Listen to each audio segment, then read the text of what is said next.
watching Outsiders. I'm James Morrow, and it is great to be back here on deck after a couple of weeks away with my good friends Rita Panahy and Rowan Dean, and of course, all you outsiders out there who fight the good fight against stupidity every single day. Anyway, it's entirely coincidental, but I just happened to be in the United States as the Joe Biden White House melted down after his catastrophic debate performance the other night. And ever since then, I and many others have been left with a million questions. The biggest one being, if Joe Biden is too incompetent and is incapacitated and isn't running the country, then just who the hell is? As long as I gave it my all and I did the goodest job as I know I can do, that's what this is about. The goodest job. Yes, he did goodest for you, Mr. President. And by the way, you need to contrast how Joe Biden was at that debate to how he sounded just 4 years ago. Nobody making less than $400,000 will pay a penny more in tax under my proposal. That's a promise. That's a guarantee, a promise. I give you my word as a Biden. That's an absolute guarantee. And you think it's a good idea to raise taxes when the economy's in dire straits? Depending who you're raising them on. Look, if you're raising somebody who's making $1 billion a year, it's not a problem if they pay 39.6%, which everybody should pay, raise another $90 billion. Now, whatever you think about taking somebody's word as a Biden, oh boy, you simply cannot tell me that something has not happened to that man over the past 4 years. Anyway, now as we know, the Democrats are attempting the ultimate cleanup on Aisle Joe, a cleanup operation the size of Chernobyl to salvage their hold on power with, for the moment at least, this guy at the helm. As part of this program, Joe Biden sat down on Friday for a pre-recorded, heavily edited interview with none other than George Stephanopoulos to prove that he was indeed of sound mind and body. George Stephanopoulos, by the way, for those of us with long memories, was the guy who, as a young staffer on the 1992 Bill Clinton campaign, helped clean up what were then colloquially known as bimbo eruptions. Charming. So I think we know why he was chosen for this gig. Anyway, let's see how it all went down, shall we? Among other things, Joe Biden was unable to remember if he even watched a replay of his disastrous debate with Donald Trump. Did you ever watch the debate afterwards? I don't think I did, no. Well, what I want to get at is, what were you experiencing as you were going through the debate? Did you know how badly it was going? Yeah, look.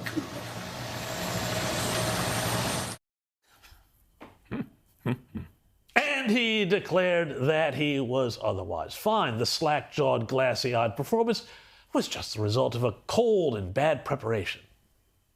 You and your team have said you had a bad night, but your friend Nancy Pelosi actually framed the question that I think is on the minds of millions of Americans. Was this a bad episode or the sign of a more serious condition? It was a bad episode.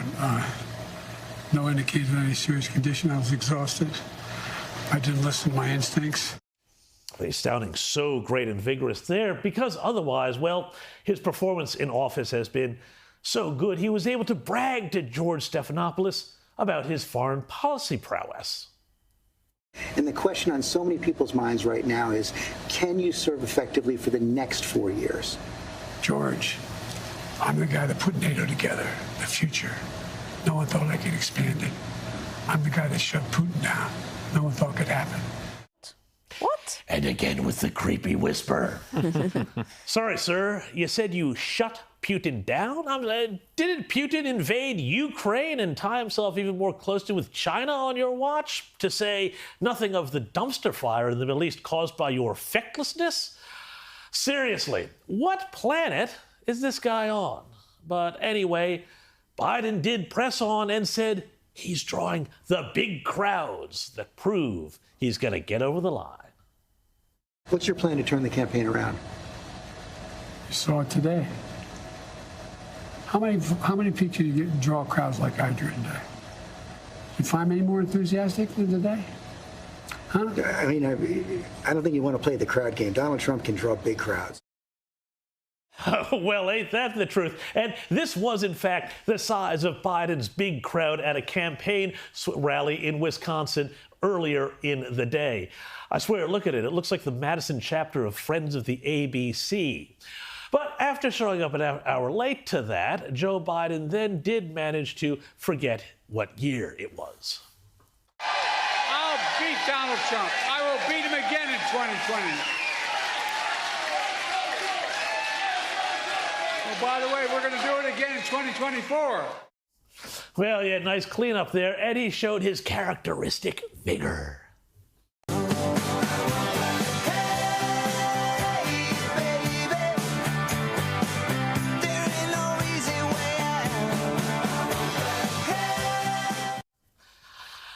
Anyway, now here's the important thing to understand about what's been going on for the past 2 weeks. It isn't just about the big truth of Joe Biden's mental state finally being revealed for all to see. No, the problem is a lot bigger, and there is still one massive question, again, no one is able to answer, because now we know the truth, what we all suspected all along, was correct. Joe Biden is simply in the midst of an irreversible physical and mental decline. He is not up to the job, and if he were a relative of yours or mine, we'd be having serious family discussions about what to do, not instead making him run for president again. In an absolute bombshell piece published 2 days ago, New York Magazine's Olivia Nuzzi said, "We have learned that the president's own supporters have been horrified seeing his inability to recall names, stay for events, and even just generally looking cadaverous at events." Within close Biden circles, too, it turns out the question remains, who is really running the country?